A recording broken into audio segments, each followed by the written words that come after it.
ये है हेलो दुनिया ओनली ऑन रेडियो आसमां। इसके सिवा जाना कहाँ। Business update. तो दोस्तों, आप सुन रहे हैं रेडियो आसमां और मैं हूं साकेत सोनी। मैं लाया हूं आपके लिए बिजनेस अपडेट, व्यापार की बातें और स्टॉक मार्केट की हलचल। कोरोना काल में फैली आर्थिक मंदी और वैश्विक अर्थव्यवस्था में सबसे ज्यादा अगर कोई मजबूत हो रहा है तो वो है चाइना। कल चाइना ने अपने बोरोइंग प्रोग्राम में नेगेटिव यानी कि माइनस इंटरेस्ट रेट्स के ऊपर बोरोइंग करी। कल लंदन में किए गए एक बॉन्ड सेल में, जिसमें चाइना ने $4.7 बिलियन उठाए, उसमें 5 साल के रिटर्न के लिए उन्होंने -0.152% का रिटर्न दिया। इस रिटर्न के बावजूद वो बॉन्ड लगभग 5 गुना सब्सक्राइब हुआ। इसके अलावा चाइना ने 10 साल और 15 साल के बॉन्ड्स भी रखे थे, जिनकी की बोरोइंग रेट 1% की रही। हालांकि माइनस इंटरेस्ट रेट पे बोरो करने का हैसियत सिर्फ कई यूरोपियन देशों के पास थी, जिसमें स्विट्जरलैंड अग्रिम था। लेकिन अब पैंडेमिक के दौरान और गिरती वैश्विक अर्थव्यवस्था के दौरान चाइना मजबूत हो गया है और अब चाइना ने भी अपनी वो साख बना ली कि वो अब नेगेटिव इंटरेस्ट रेट्स पे पैसे बोरो करे।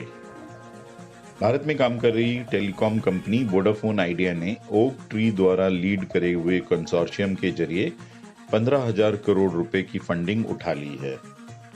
आपको याद दिला दें, वोडाफोन को AGR ड्यूज देने हैं और नवंबर महीने में ही वोडाफोन आइडिया ने लगभग 50,000 करोड़ की प्रोविजनिंग कर ली AGR ड्यूज देने के लिए। इसके अलावा वोडाफोन आइडिया कुछ एसेट सेल भी कर रही है और हाल ही में एक टावर कंपनी में सेल करते हुए वोडाफोन आइडिया को लगभग 3700 करोड़ रुपए की पेमेंट मिली है। उम्मीद करते हैं कि आने वाला कुछ समय वोडाफोन के लिए अब बेहतर होगा और टेलीकॉम सेक्टर में एक और कंपनी कंपटीशन दे पाएगी। भारत के पंजाब राज्य में एक किसान आंदोलन चल रहा है और 50 दिन से रेलवे ट्रैक को ब्लॉकेड करा गया है। स्टेट गवर्नमेंट की और इंडस्ट्री की मुसीबतें इससे काफी बढ़ती जा रही हैं। स्टेट गवर्नमेंट के पास पावर नहीं है और इंडस्ट्री के पास रेवेन्यू नहीं है। बताया जा रहा है कि पंजाब की इंडस्ट्री के लगभग 30,000 करोड़ रुपए लॉसेस हो गए हैं, जो इन 50 दिनों के ब्लॉकेट की वजह से ही हुए हैं। शुरुआत में तो कैप्टन अमरिंदर सिंह की गवर्नमेंट ने इस ब्लॉकेट को सपोर्ट करा था, लेकिन अब ये उनके गले की हड्डी बन गई है। हाल ही में उन्होंने 3 मंत्रियों को भेजा था इस ब्लॉकेट को खत्म करने के लिए, लेकिन वो बैरंग वापस लौट गए।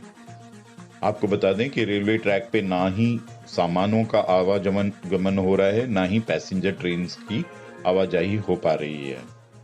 इस वजह से इंडस्ट्रियलाइज्ड शहर जैसे कि लुधियाना और जालंधर में बहुत प्रॉब्लम्स आ रही हैं और लगभग 13,500 कंटेनर फंसे हुए हैं। इसकी वजह से इंडस्ट्री के लॉसेस लगभग 30,000 करोड़ पे पहुंच चुके हैं। 1 साल पहले भारत सरकार ने ये फैसला करा था कि प्राइवेट ट्रेन्स को चलाया जाएगा। अब रेलवे ने अगला कदम बढ़ाते हुए एक RFQ इवैल्यूएशन प्रोसेस में कई कंपनियों के रिक्वेस्ट फॉर क्वालिफिकेशन को इवैल्यूएट करा है।